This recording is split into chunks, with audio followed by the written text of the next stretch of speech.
Hello everyone, hope you're well. First of all, I apologise for the black bags under my eyes. I'm pretty tired today, don't know why, because I've not really done anything. So I'll try and make this video short and sweet. I've been meaning to make this video for at least a couple of months actually, but I just kept forgetting and stuff. But it's sort of carrying on from what I was saying in my last video with Laura, my INFP friend. When we were talking about like anxiety and stress, which we sort of came to the realization that INFPs and INTPs are perhaps more prone to stress in some ways than other types. It doesn't mean that other types don't get stressed and stuff, because obviously they do, but it's very, the way our functions work in INFPs and INTPs, it sort of makes us quite prone to it because of our extroverted intuition.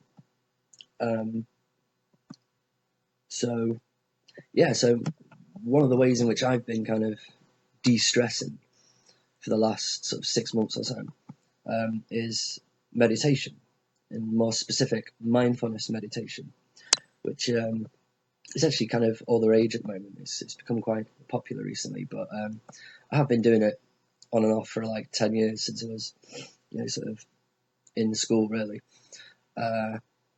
And it's only really in the last 6 months that I've actually properly started to do it, to properly go on sort of Buddha-like, and actually try to, utilize it to the best of my ability. So the main problem that INTPs have is our dominant function, which is introverted thinking. Now, for us, or for any other INTP, they will know that this is both a blessing and a curse, because it's a blessing because it means that we're very good at thinking, we're very good at, sort of breaking down concepts and ideas, we're very good at creating ideas and finding sort of logic and reason in things, and we're just very, very good at dissecting information and data. The downside of it means that we basically overthink everything, and I'm no exception to that. I just do that all the time. Any little thing, I overthink it, and it just feeds it constantly, and that can cause a lot of stress and anxiety.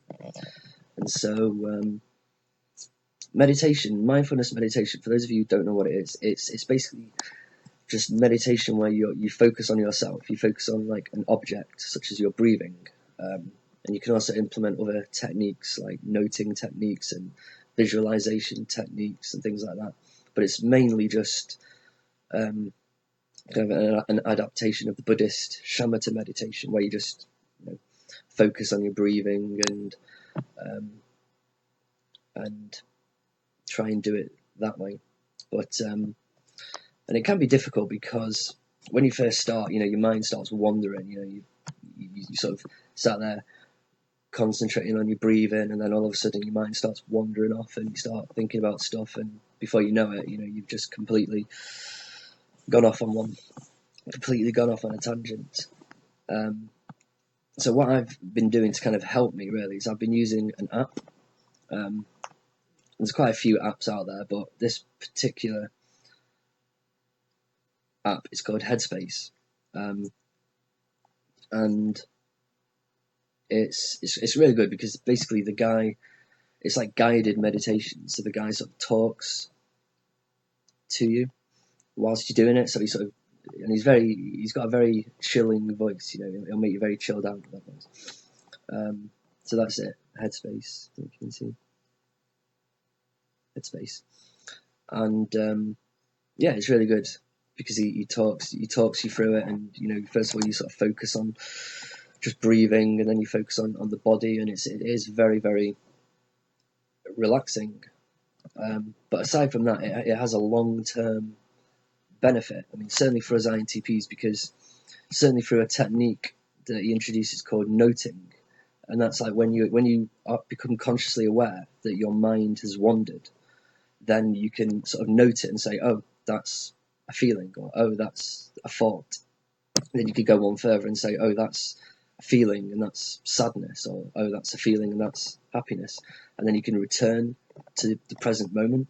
And the more you practice this in meditation, the more you'll be able to sort of realize when your mind has wandered in real life. So, like if you're at work or something and your mind starts going into overdrive and you start overthinking things, you can sort of just say, oh, I've become aware of that. I've become aware of the fact that my mind has wandered. And so I can now return to the present moment, return to whatever it is that I'm sort of doing, or whatever it is you're doing.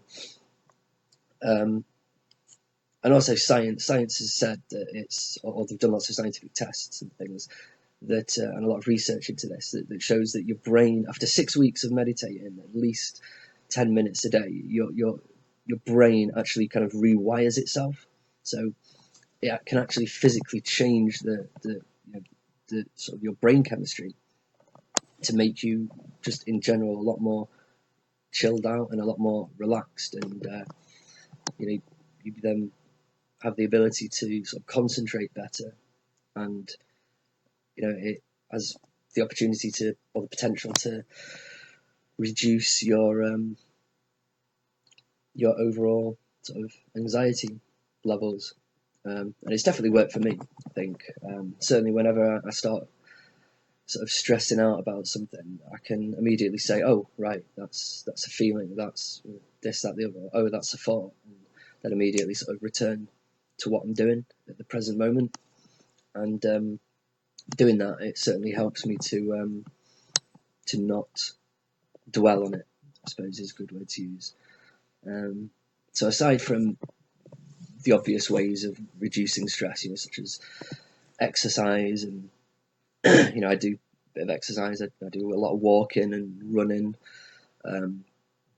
things like that, eating well, things like that, or eating certain foods and things like that can help with this. But aside from that, meditation, I would definitely recommend it, and I definitely recommend giving this Headspace app a go. Just do the first 10 days of the app, and see how you feel. And I think you'll be very pleasantly surprised. For those of you who've not done meditation before, it's a bit like yoga, but you just sort of just sat there, and there's none of this kind of sat in the lotus position going and all that kind of stuff. Nothing like that. It's all just you can just sit down wherever you want and just follow the simple instructions, and it's quite simple, really. Yeah, I've not made a video. I could tell I've not made videos in a while because I'm stumbling with my words a bit. But I'm hopefully going to try and get back into the swing of things. Get back into it. I've got some ideas of other videos that I want to do, certainly to do with INTPs and like introverted sensing, and INTPs relation to extroverted feeling, and also sort of social skills and society, things like that. Quite a lot of the stuff that I've sort of touched upon in my other videos, but most of them were quite a few years ago, so I've learned a little bit and had some more life experiences since then. So yes, meditate, and it's good for you.